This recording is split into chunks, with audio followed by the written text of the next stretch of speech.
Bien, pues vamos a seguir con nuestro estudio de Nahum, así que os animo a que cojáis vuestras Biblias. Algunos hermanos que no pueden acompañarnos en esta hora ya han dicho que quieren y ya van a estar y están conectados. Vamos pues a ver Nahum. A ver si esto funciona a la primera. Si funciona la primera, referencia. ¿No estoy muy feliz? Sí, funciona la primera. Bueno, una de las cosas que estuvimos viendo precisamente es este versículo, a ver si lo aprendíamos. A ver sin mirar, al menos los que estamos aquí, si somos capaces de recordar las letras, las palabras que faltan. Este es un texto en Nahum capítulo 1, versículo 7. El Señor es bueno, fortaleza en el día de la angustia.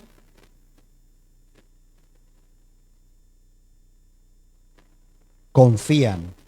Vamos a ver, otra vez. Walter, el Señor es... El Señor... No. No, el Señor es...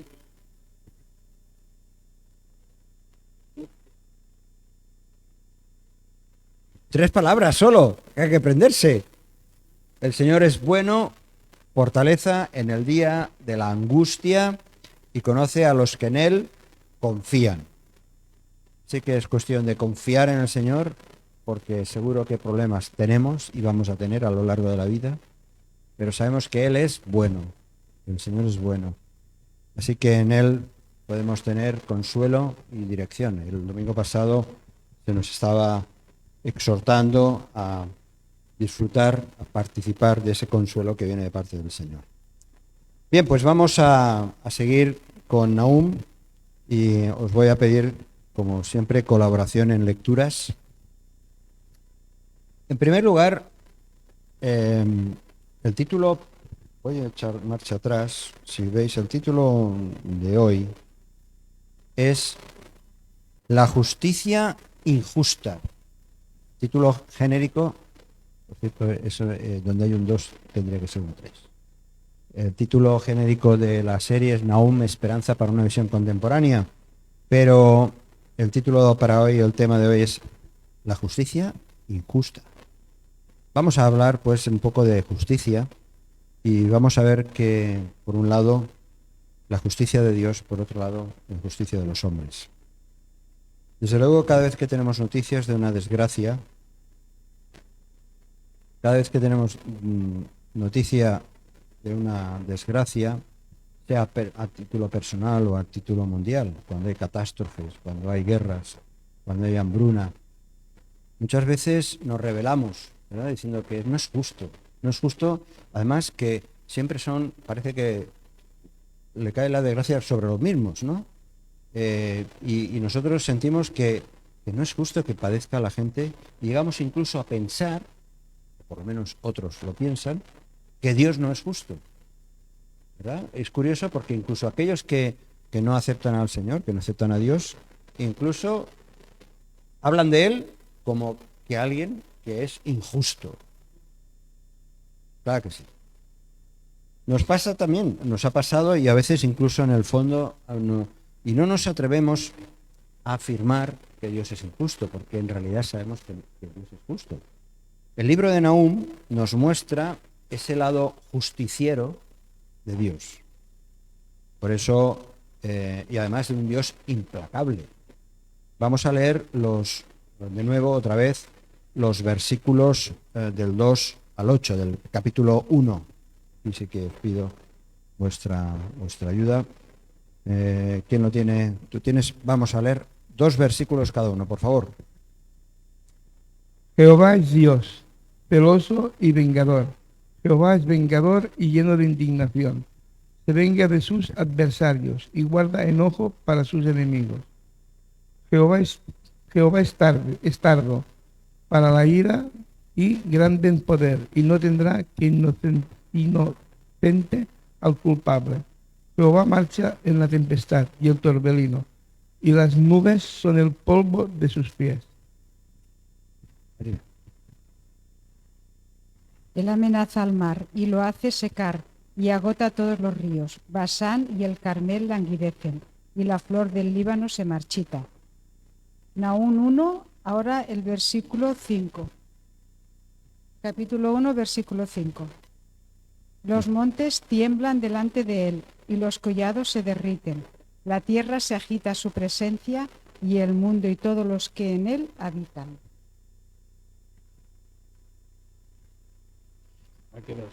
El 6 y el 7. ¿Quién podrá quedar en pie ante su ira feroz? ¿Quién podrá sobrevivir ante su furia abrasadora? Su furor arde como el fuego, y ante él las montañas se desmenuzan. El Señor es bueno, un refugio seguro cuando llegan dificultades. Él está cerca de los que confían en él. Y el 8 también. Sí. Pero arrasará a sus enemigos con una inundación arrolladora. Él perseguirá a sus enemigos en la oscuridad de la noche. Fijaos, el versículo que intentamos recordar o aprender es que el Señor es bueno, pero cuando leemos estos versículos, los anteriores, vemos que Dios es implacable realmente y aparecen diferentes palabras, según veo que tenemos diferentes versiones. Estupendo, pero es fantástico que tengamos diferentes versiones porque así nos da todavía mayor visión del texto. Sí, pero fijaos, hay detalles en estas palabras y eso sí que vamos a ver, muy rápido. En un versículo nos habla de que Él es celoso, tiene celo, y es el resultado cuando uno es celoso es porque tiene su amor herido. Normalmente el celo viene del amor herido, ese amor que tiene hacia otra persona ha sido herido y los celos ahí van haciendo mella. Habla de venganza, la venganza como una retribución, como un pago. Tú me lo has hecho, yo lo haré. Tú me has hecho, yo me devolveré. La idea está de pagar. Habla de ira, la ira, esta actitud que en este caso de Dios es una actitud que ha cambiado por causa, esta ira, este furor por causa del pecado de los nínives. Acordaos que Nahum tenía que llevar el mensaje a Nínive, esa nación, ese imperio que estaba hostigando al pueblo de Israel. Habla también de enojo o indignación, que la indignación es la expresión, mejor dicho, de la ira. Y habla de furor, el fuego, ¿no? El calor, la consumación por el fuego. En fin, son diferentes palabras y más o menos pueden parecer lo mismo, pero cada una de ellas tiene un matiz. Entonces nos dice cómo está Dios respecto al pueblo de Nínive, cómo se siente Dios. ¿Cuál es la causa entonces del furor de Dios, del Señor? ¿Cuál era la causa de todas esas que aparecen aquí reflejado de esta manera? Pues es su amor, el amor de Dios por su pueblo que está oprimido. El pueblo de Israel estaba oprimido. Y es una reivindicación precisamente de la misma justicia de Dios. Dios es justo y no puede permitir en su santidad tanta injusticia. No podía tolerar ese pecado sistemático del pueblo de la nación de Nínive. No podía permitirlo sin castigarlo en la justicia de Dios de una manera merecida. Hay algo parecido, vamos a leer otro pasaje en el Salmo 78. Salmo 78, versículos del 56 al 64. Un momentito, que lo tengamos todos. Salmo 78, del 56, que yo también lo tenga, aquí está, del versículo 56 al 64 vemos algo parecido. Es ¿Lo tienes tú, Walter? Pues hay Biblias de papel. 2 versículos cada uno, por favor. Pero ellos tentaron y enojaron al Dios Altísimo y no guardaron sus testimonios, sino que se volvieron y se rebelaron como sus padres, se volvieron como arco engañoso. Le enojaron con sus lugares altos y le provocaron a celo con sus imágenes de talla. Lo oyó Dios y se enojó, y en gran manera aborreció a Israel. O sea que también Dios se enoja, y bueno, lo conocemos en el Antiguo Testamento como por el amor, por el celo que tiene Dios por su pueblo, al ver el pecado, al ver que están adorando otros dioses, como estaba ocurriendo en más de una ocasión, vemos cómo reacciona Dios. Sí, sí, por favor. Entonces abandonó su morada en Silo, el tabernáculo donde había vivido en medio de su pueblo. Permitió que el arca de su poder fuera capturado. Cedió su gloria a manos enemigas. Esta es una historia que la hemos recordado en alguna otra ocasión. Y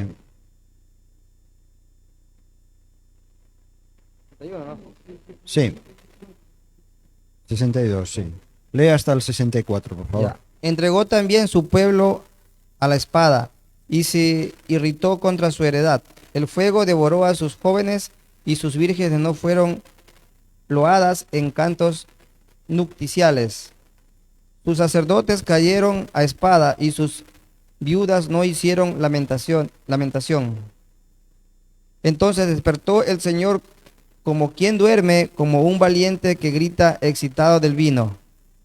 Hirió a sus enemigos por detrás, les dio perpetua ofrenda. Hasta aquí, vamos a ver.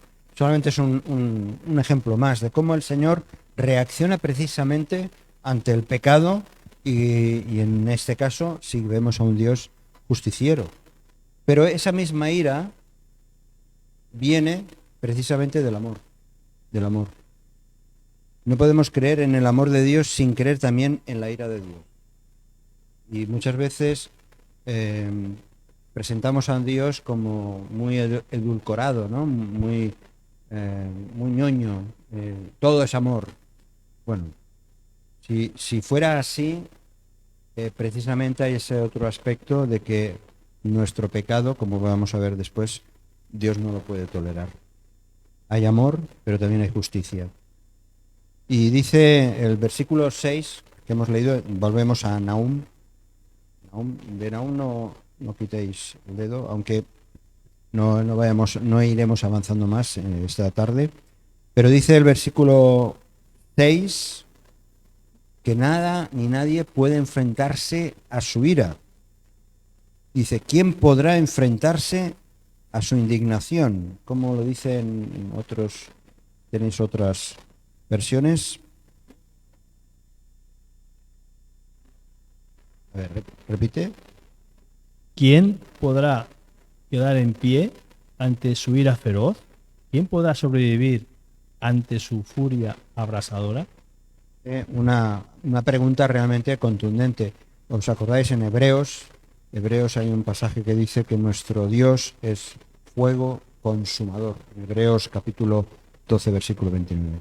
Así podemos entender que los ninivitas, habiéndose opuesto al Señor y al señorío de Dios, serían finalmente invadidos, serían devastados, destruidos y arrasados en su totalidad.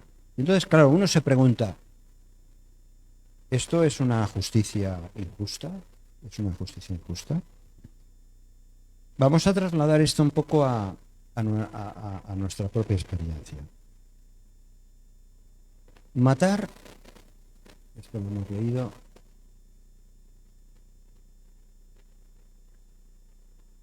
matar al que mata. Hay que matar al que mata. Hay que matar al que mata nuestras relaciones. Al que mata, hay que matar al que mata las relaciones entre las personas. No os asustéis. Hay grupos de personas que se han instalado en la violencia. y aprovechan cualquier acontecimiento, sea por ejemplo, cuando hay un evento deportivo, ¿verdad? Salen a la calle, empiezan a hacer destrozos, incluso a hacer abusos, destrozan coches, contenedores, escaparates, pegan a la primera persona que se les cruza, o hay esas bandas que por la noche especialmente están dispuestos a pelearse por cualquier cosa.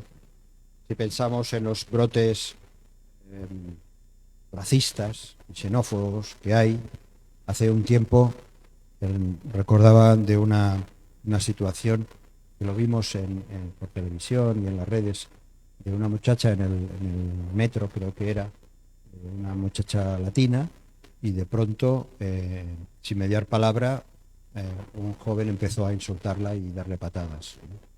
Como la violencia está instaurada en las personas. ¿Cuántas veces también nos sorprende que no es una cuestión solamente de hombres o de chicos, ¿no? Incluso vemos peleas de chicas y a veces dices, ¿cómo es posible que se tiren ahí los pelos y se tiran por los suelos y todo eso, ¿no? En fin, hay tantas escenas, tanta violencia que vemos por todas partes y nada es una excusa. Hay algo que nos está matando y lo que está matando es la paz entre las personas. La paz entre los seres humanos. Hay algo que impide tener una buena relación con las otras personas. ¿Y eso qué es? ¿Qué es lo que mata la paz? Lo que mata la paz es el pecado. El pecado, y una de las maneras que tiene el pecado de manifestarse precisamente es la violencia. Por eso es bueno, aunque lo sepamos, es bueno echarle un vistazo. Es bueno echarle un vistazo un poco al origen. Desde el principio, hubo un principio que es que la violencia surgió en la humanidad. Dos hermanos. ¿Conocéis la historia? Caín, Abel. Caín se dedicaba al cultivo del campo, y ofrendaba a Dios parte, dice Génesis, parte de su cosecha. El otro, Abel, que estaba dedicado más bien al ganado, pues él ofrendaba a Dios sacrificando lo mejor de los animales. ¿Qué pasó? Pues no sabemos cómo, pero Caín se daba cuenta que sus sacrificios, dice en Génesis capítulo 4, versículo 5, sus sacrificios no eran aceptos delante de Dios. ¿Por qué? Dice, pues, Caín dice que al ver a su hermano, que era más generoso, que reconocía más a Dios, dice que se enfurecía y andaba cabizbajo. En la versión, a ver qué versión, en tu versión, Génesis 4, versículo 5. Pero son pequeños detalles que encontramos en la Escritura, pero que reflejan mucho cómo es el ser humano. Génesis capítulo 4, versículo 5.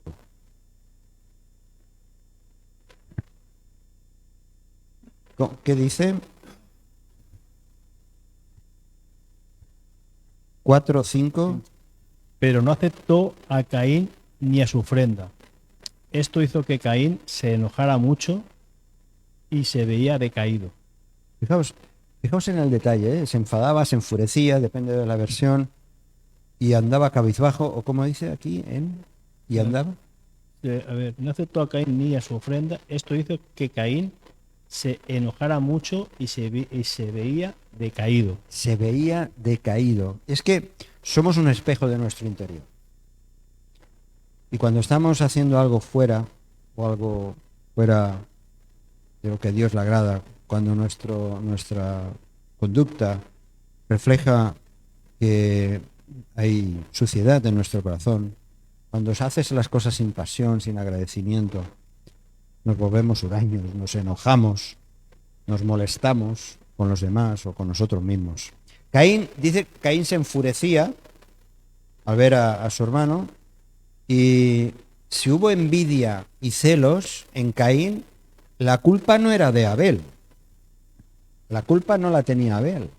Lo que estaba pasando dentro de Caín era asunto de Caín. Su problema era que no aceptaba que sus propias actitudes no eran las correctas. No eran las correctas. Y él lo rechazaba. ¿Y qué le pasó? Lo mismo le pasó a los, ¿recordáis de los hermanos de José? El problema no estaba en las cualidades de José cuando quisieron matarle. El problema es que ellos se miraban ante el espejo de la conducta de José, y se veían que estaban a otro nivel. Y de ahí surgió el celo y las ganas de matarle. Y Caín llegó a una conclusión dramática. Lo mejor para eliminar el problema, que creía él que era el problema, lo mejor era matar a su hermano. Pero no mató el problema, no mató su propia violencia, se engañó a sí mismo. Algo parecido le ocurrió a Judas.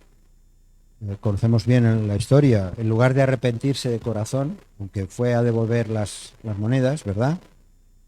En realidad Judas decidió matar su conciencia suicidándose. Tomó una decisión totalmente equivocada. Después de Caín, pues los hombres ya empezaron a ir de mal en peor, y a medida que pasaban los años, la maldad, leemos en Génesis capítulo 6, fijaos otro detalle, Génesis capítulo 6, versículo 11. Génesis 6, 11. Y se corrompió la tierra delante de Dios, y estaba la tierra llena de violencia. Fijaos, llena de violencia la tierra. O sea que la historia de la humanidad está marcada por la violencia. Y por lo tanto Dios, en aquella ocasión, en tiempos de Noé, dando la tierra así, al ver Dios tanta corrupción, tanta perversión, tanta violencia, tomó la decisión de un castigo sin precedentes como fue el diluvio. Pues lo mismo iba a suceder con Nínive. Dios no podía soportar tanta violencia, tanta injusticia, y por eso estaba advirtiendo a través del profeta Nahum todo lo que les iba a ocurrir. Así que la palabra de Dios nunca ha ocultado la maldad de los hombres. No sé si a veces os ha pasado a vosotros que hablando con alguien que cree que sabe algo de la Biblia, dice, es que la Biblia está llena de violencia, ¿verdad? Ahí siempre hay guerras, hay matanzas, algunas que dices, ¿cómo es posible? Y es que Dios no ha ocultado nunca, en su palabra, no ha ocultado nunca la violencia del ser humano. Porque es la realidad y es la consecuencia del pecado. El Antiguo Testamento está lleno de guerras, de asesinatos, de justicias, de sangre, de exterminio. Incluso algunas de ellas están promovidas por Dios.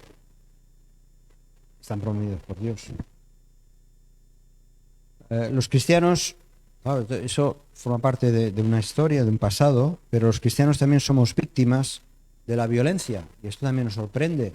Que, hombre, nosotros que pensamos, creemos y estamos convencidos que somos gente de paz, ¿por qué sufrimos violencia de parte de otros? ¿Verdad?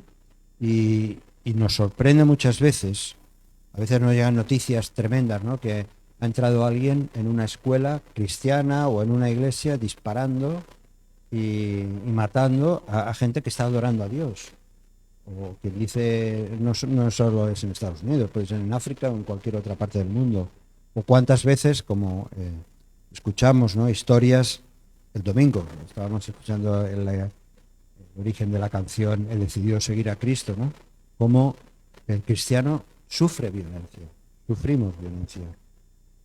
En Chiapas, en México, por ejemplo, que es un país donde hay muchos creyentes, allí todavía sigue habiendo en lugares como es Chiapas, en una parte importante de México, sigue habiendo persecución por católicos que son muy extremistas.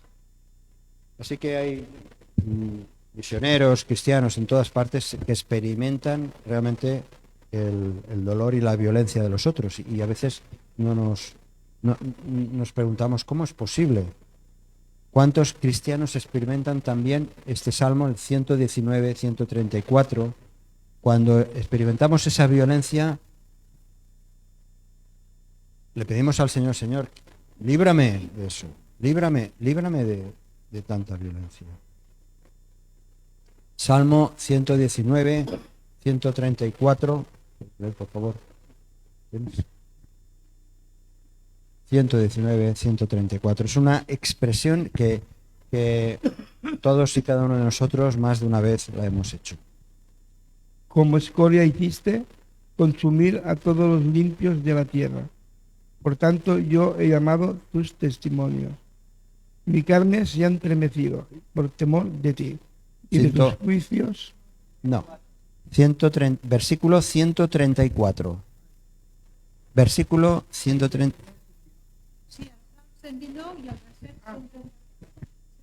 Sí, Sí, me confundo. sí. Ahora, líbrame de la violencia de los hombres y aguardaré tus mandamientos. Ujú. Bueno, este es el grito que muchas veces muchos cristianos, especialmente aquellos que están bajo la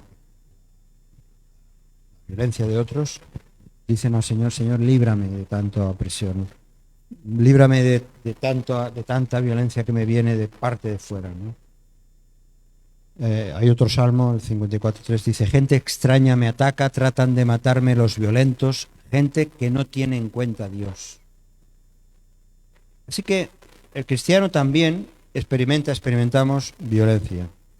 Y lo que estábamos viendo antes es que Dios realmente se indigna, Dios se enfada al ver tanta violencia. O sea, Dios no es que se complace por ver que esta humanidad, ni en Nínive, ni en cualquier rincón del mundo, ni en cualquier etapa de la historia, Dios no disfruta con la violencia, todo lo contrario. Recordemos algo, ¿el pecado qué es?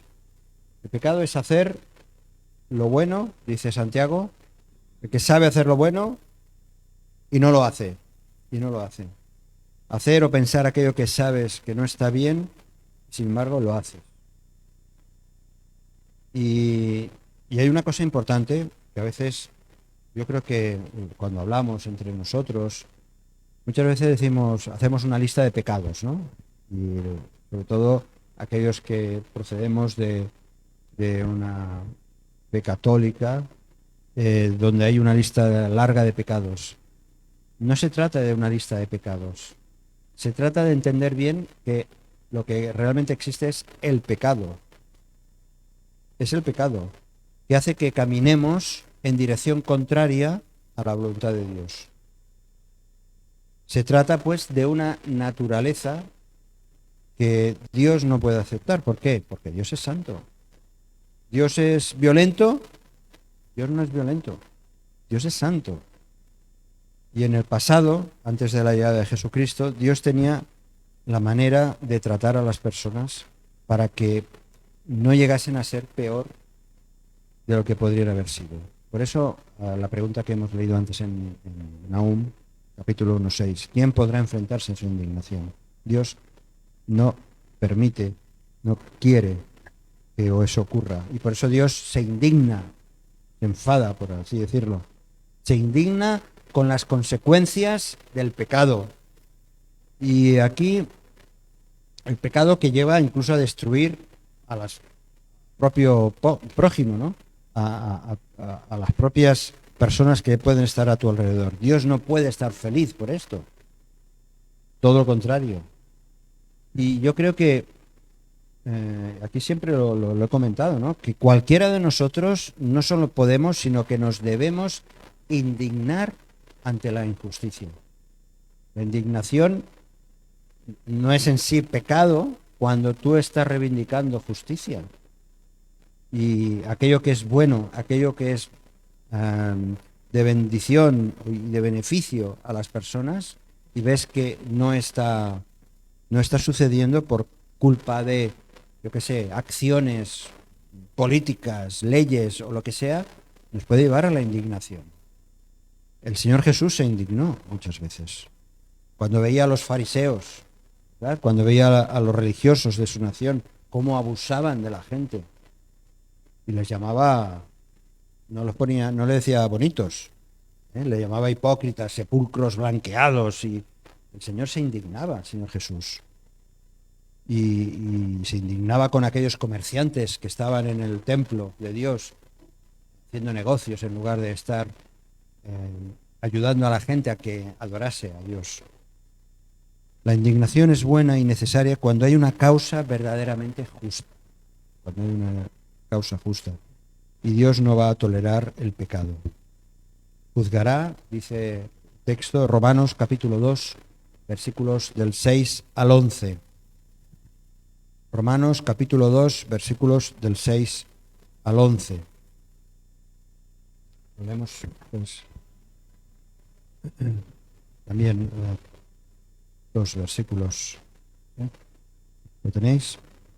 Romanos capítulo 2, versículos del 6 al 11. Describe, los 3 primeros capítulos de Romanos son muy interesantes porque hace una presentación de la historia de la humanidad y cómo el pecado lo ha estropeado todo, pero luego viene la respuesta de parte de Dios a través de Jesucristo. Lees, por favor. Él juzgará a cada uno según lo que haya hecho. Dará vida eterna a los que siguen haciendo el bien, pues de esa manera demuestran que buscan la gloria, el honor y la inmortalidad que Dios ofrece. 8. Pero ira y enojo a los que son contenciosos y no obedecen a la verdad, sino que obedecen a la injusticia. Tribulación y angustia sobre todo ser humano que obra el mal, el judío primeramente y también el griego. Pero gloria y honra y paz a todo el que hace lo bueno, al judío primeramente y también al griego, porque no hay acepción de personas para con Dios. Es decir, la violencia o las guerras no vienen de parte de Dios. Nacen precisamente del corazón humano. Y Dios juzgará según las acciones. Nacen del corazón del hombre que se ha alejado de Dios. Pero menos mal que Dios también establece un puente. Por algún sitio hemos de cruzar para que haya paz. Estamos hablando de violencia, estamos hablando de injusticia. Por algún sitio tiene que haber un puente de paz. Dice el Salmo 34, 14, busca la paz y síguela. Busca la paz y síguela. Eso es el Salmo 34, versículo 14. Un versículo muy fácil de aprender. Busca la paz y síguela. Quizá tú y yo no vamos a conseguir que se establezca la paz entre Ucrania y Rusia.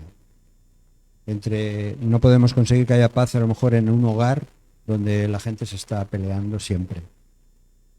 Quizá no vamos a conseguir que haya paz entre dos comunidades, entre dos bandas, pero sí que tú y yo podemos ser un APA. Un APA. Un APA son las iniciales de algo que me he inventado yo. Tú puedes ser agente pacificador activo. Agente pacificador activo, un APA. Walter? Tú puedes ser un APA. Agente pacificador activo, APA. Podemos ser, y tenemos que ser, como hijos de Dios,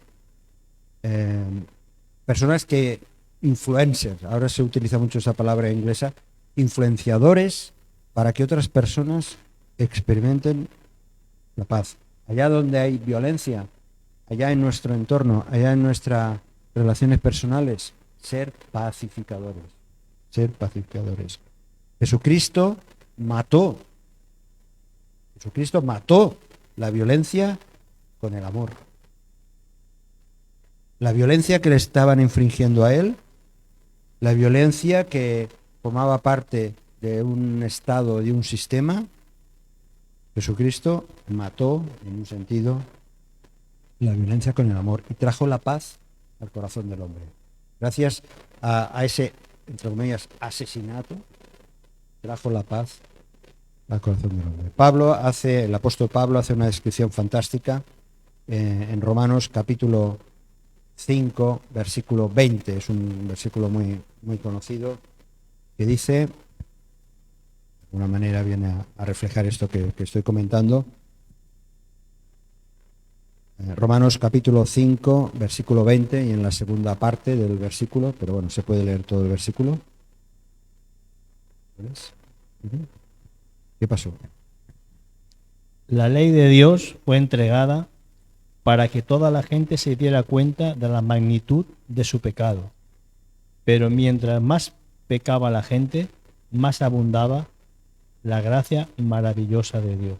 Amén. Bueno, qué bonita esta versión. Dice que cuando abundó el pecado, allí donde abundó el pecado, sobreabundó la gracia. Así que de esta manera, es decir, ante la existencia de la violencia, de la ira, del enojo, Dios tiene otra alternativa para el ser humano, que es que a más violencia, más amor. Esta es la idea. A más violencia, más amor. Martin Luther King, ese pastor bautista negro, conocemos algo de él, murió asesinado no por defender la no violencia, sino por tener un mensaje de amor. Y por eso eso era molesto a aquellos blancos fanáticos y consiguieron matarlo. Así que, ¿cuáles podrían ser los pasos para pasar de la violencia a la paz? Vamos a ver muy rápidamente. ¿Cuáles son los pasos para pasar en este puente de la paz, para pasar de la violencia a la paz? Bueno, en primer lugar, sin ninguna duda, es tener a Jesucristo en tu vida. Hay mucha gente que trabaja por la paz en la sociedad, en el ámbito político, por ejemplo, cuando hay conflictos de guerra, pero estamos dando un paso más allá. El Señor advirtió a sus seguidores que su paz no iba a ser como la de este mundo. Les decía que yo os dejo mi paz, os doy, mi paz os dejo, la paz os doy, pero que iba a ser distinta a la paz del otro mundo. ¿Por qué? Porque en primer lugar hemos de recibirle a Él como nuestro Señor y Salvador, para experimentar la paz dentro de uno mismo. En segundo lugar, yendo a Colosenses, os invito a ir a Colosenses capítulo 3. Es una lectura, no es que sea larga, vamos a leerla, estamos estudiando la palabra. A veces, no sé si os ha pasado a vosotros, hay mensajes muy bonitos, muy preciosos de otros hermanos, pastores, que lanzan excelentes mensajes, pero que no se está estudiando la palabra. Hoy y ahora especialmente estamos acudiendo a la palabra y buscando orientación. Colosenses capítulo 3, versículos del 1 al 15. Lo vamos a leer y vamos a fijarnos la atención en varios puntos. ¿Cómo conseguir esa paz? Hay varias sugerencias que el apóstol Pablo, inspirado por el Espíritu Santo, hace precisamente a los creyentes de Colosas y que nos puede ayudar a nosotros. Ahora leer, por favor, 3 versículos cada uno. 3. Si pues habéis resucitado con Cristo, buscad las cosas de arriba, donde está Cristo sentado a la diestra de Dios. Poned la mira en las cosas de arriba, no en las de la tierra, porque habéis muerto y vuestra vida está escondida con Cristo en Dios. Cuando Cristo, vuestra vida, se manifieste, entonces vosotros también seréis manifestados con Él en gloria.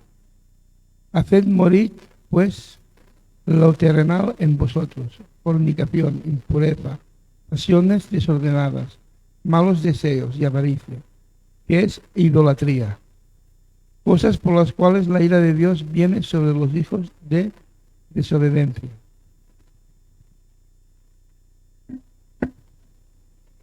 En las cuales vosotros también anduvisteis en otro tiempo cuando vivías en ellas. Pero ahora dejad también vosotros todas estas cosas: ira, enojo, malicia, blasfemia, palabras deshonestas de vuestras bocas. No mintáis los unos a los otros, habiéndoos despojado del viejo hombre con sus hechos. Sí. Y revestidos. Vístanse con la nueva naturaleza y se renovarán a medida que aprendan a conocer a su Creador y se parezcan más a Él. En esta vida nueva no importa si uno es judío o gentil, si está o no circuncidado, si es inculto, incivilizado, esclavo o libre. Cristo es lo único que importa y Él vive en todos nosotros. Y los últimos, a partir del 12 será, ¿no? Sí.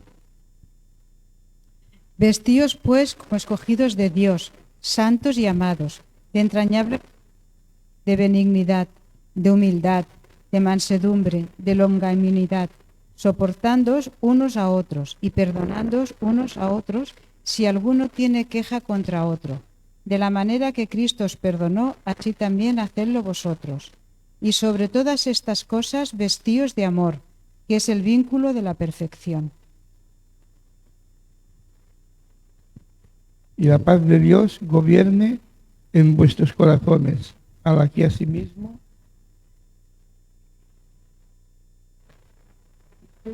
fuisteis llamados en un solo cuerpo, y sed agradecidos. Muy bien, hasta aquí la lectura. Bueno, aquí nos da varias pistas que son para ver cuáles son los pasos para pasar de violencia a paz, cómo vivirlo eso.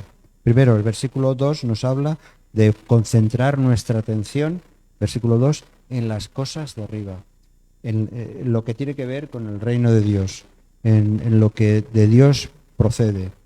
Poned la mira en las cosas de arriba, no en las de la tierra.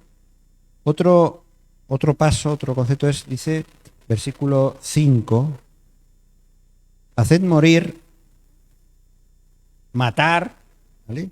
Matar aquello que es propio de la naturaleza humana o sobre todo la naturaleza, esa parte pecaminosa. Haced morir, matar lo terrenal en vosotros. Y aquí aparecen varios aspectos: fornicación, impureza, pasiones desordenadas, malos deseos. Pero haced morir. Es una acción. Versículo 8. Dice, otro paso es, abandona la violencia. Versículo 8. Vosotros, todas estas cosas, la ira, el enojo, dejadlas. La malicia, la blasfemia, palabras deshonestas, hay que erradicar. Abandona la violencia.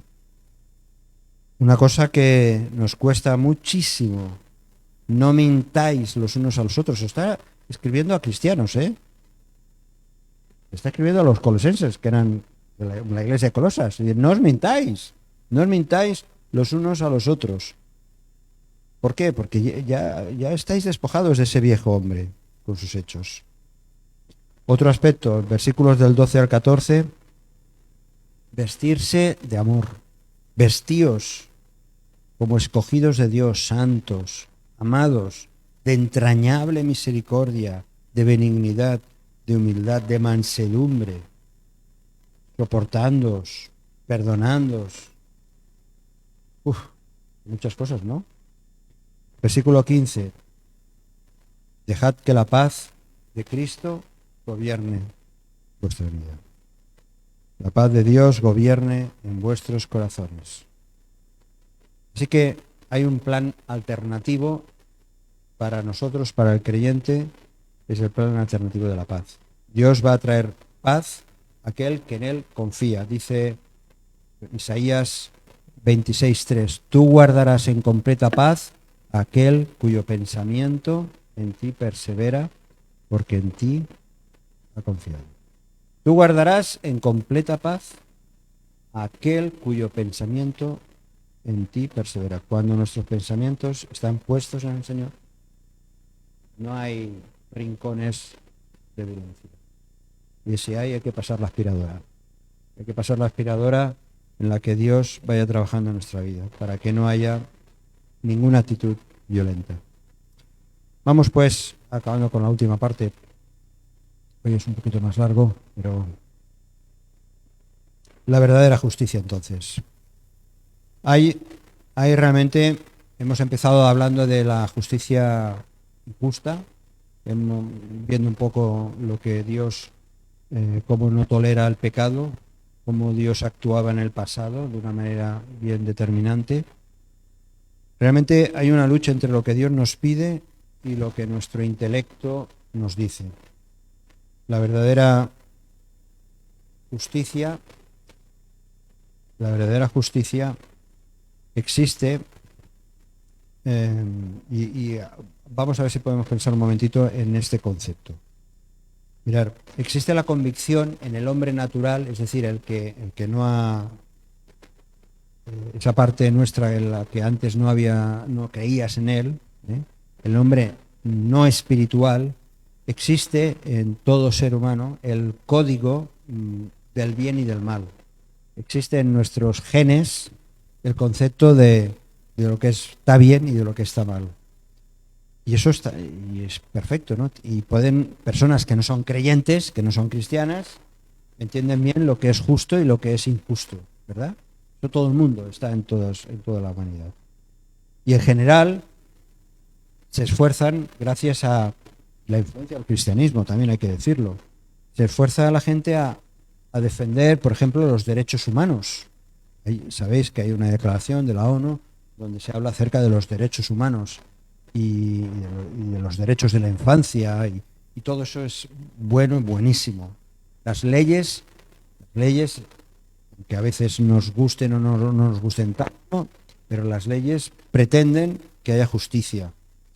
Ahora bien, los seguidores de Cristo también nos preocupamos en distinguir entre lo bueno y lo malo. Sin embargo, hemos de dar un paso más allá de lo que simplemente es lo bueno y lo malo, lo justo o lo injusto. ¿De dónde partimos? Nosotros partimos, digamos, de dos tipos de árboles diferentes. Está entre comillas aquí, puedes ver, sí, de dos árboles. Por un lado, este concepto ético que nos hablaba en Génesis del árbol de la ciencia del bien y del mal. ¿Recordáis cuando el Señor le dice a Adán y Eva, pueden comer, pero habían ahí dos árboles y el árbol de la ciencia del bien y del mal? Pero nosotros no partimos, eso forma parte de la historia. Ahora partimos de otro árbol que lo hemos mencionado antes. Ese árbol es la cruz. Nuestro punto de partida es Cristo, que es el árbol de la vida, que se trata de una vida nueva y que esa vida nueva es la que tenemos que vivir. Somos capaces de luchar, creo que somos capaces de luchar como cristianos por defender valores, como decíamos antes, de justicia. Incluso algunos se pasaron en la historia, ¿verdad?, que estaban tan animados que organizaron guerras santas, o que incluso con la excusa del cristianismo se han hecho auténticas barbaridades, pero eso no es lo que Dios ha previsto ni quiere. La norma del seguidor de Cristo es la cruz y saber llevar la cruz. ¿Está bien que alguien nos dé una bofetada en la cara? ¿Está bien que se te dan una bofetada? No. Ok, Jesús dijo aquello de que si te dan en una mejilla, pon la otra, ¿verdad? Jesús hablaba de poner la otra mejilla, pero ¿no será que querremos muchas veces aferrarnos a nuestros derechos en lugar de que la cruz sea nuestra norma de conducta? Muchas veces nos sale la naturaleza vieja y nos olvidamos que Dios nos trata con gracia, bajo el principio de la gracia, no por las normas del bien y del mal simplemente, sino porque la gracia que actúa en nosotros es la que tiene que actuar en los demás. Hay muchos pasajes que nos hablan de esto. Efesios 4:32, no hace falta que lo busquéis, dice: perdonándoos unos a otros, en Colosenses también lo hemos leído, perdonándoos unos a otros como Dios también os perdonó en Cristo. Es decir, mi vida, mi andar debe estar regido por el principio de la cruz, no por las normas simplemente del bien y del mal o otras normas que rigen a los no cristianos.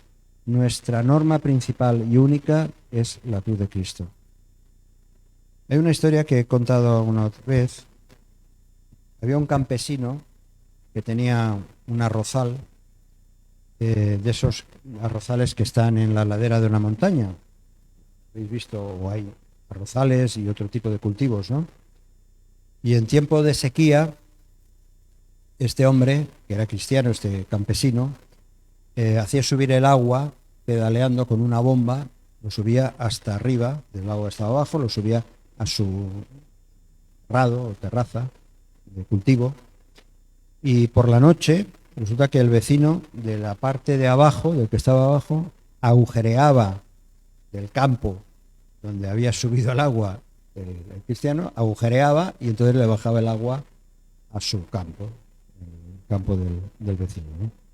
Y así muchos días, y el afectado, este campesino cristiano, estaba cada vez hasta el moño, ¿no?, de esta situación, y lo compartió en la iglesia, a los hermanos de la iglesia, y les decía, es que he tenido paciencia, pero es justo lo que me está haciendo este.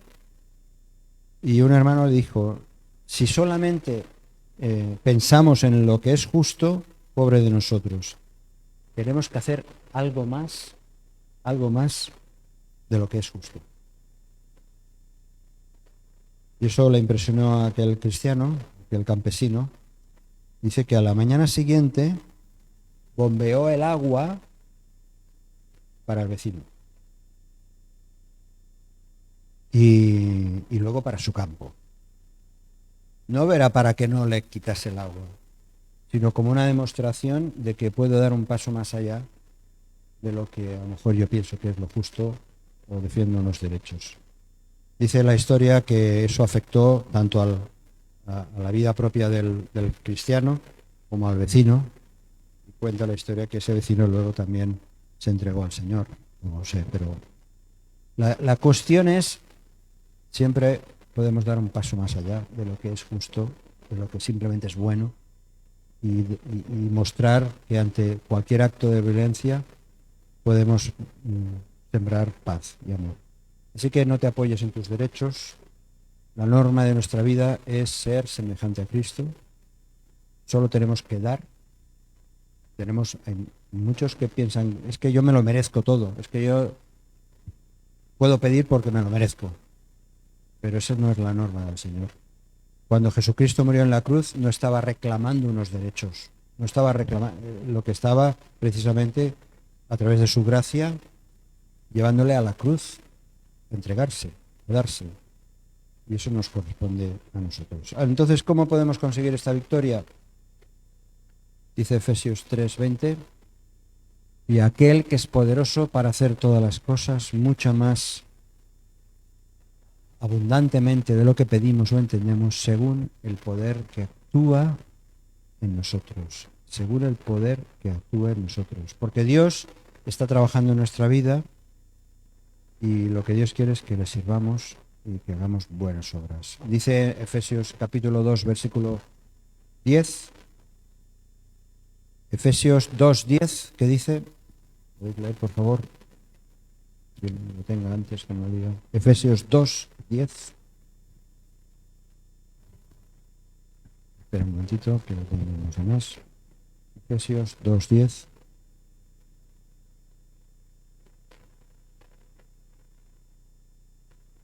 Sí. Efesios 2:10. Léelo, por favor. Pues somos la obra maestra de Dios. Él nos creó de nuevo en Cristo Jesús, a fin de que hagamos las cosas buenas que preparó para nosotros tiempo atrás.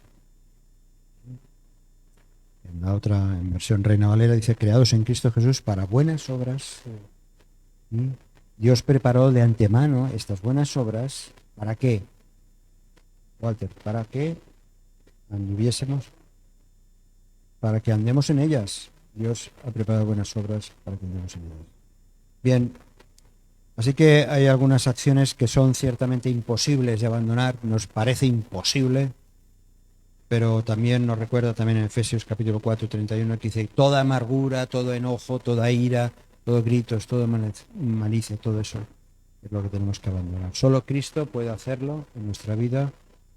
El poder de la cruz es suficiente, y de aquel sepulcro vacío del cual salió victorioso Jesús, de ese sepulcro nosotros podemos obtener la victoria. Así que el principio que debe regir nuestra vida no es la del viejo hombre, sino del nuevo. Debemos vivir conforme a esta nueva persona que Dios ha hecho en nosotros. Por eso el libro de Nahum, que empieza aparentemente tan fuerte, que nos puede dar una imagen de un Dios implacable, que lo es, también a través del cumplimiento de cada una de sus promesas, el resultado final está siendo que hombres y mujeres como tú, como yo, podamos experimentar la verdadera paz, no ser justicieros, sino a todo lo contrario, hemos de ir agentes pacificadores activos a la acción, ¿no? Y estar pendientes de unos y de otros. Bueno, que el Señor nos ayude a poder llevar adelante esta vida, que no es fácil, sin ninguna duda, que siempre hay momentos complicados y difíciles, pero que en el Señor tenemos la fortaleza para poder seguir adelante. Pues el Señor nos bendiga. Si este mensaje te ha bendecido o te ha ayudado en algo, puedes suscribirte a nuestro canal de YouTube. También conocerás nuestra comunidad, la Asamblea Bíblica del Camp de Tarragona, en Cambrils, España, a la que estás cordialmente invitada o invitado. También puedes seguirnos por las redes sociales. Los enlaces los encontrarás aquí abajo y podrás visitar nuestra página, así como conocer nuestros programas radiales y podcasts de Yum Radio. ¿Qué? ¿Te suscribes ya a nuestro canal?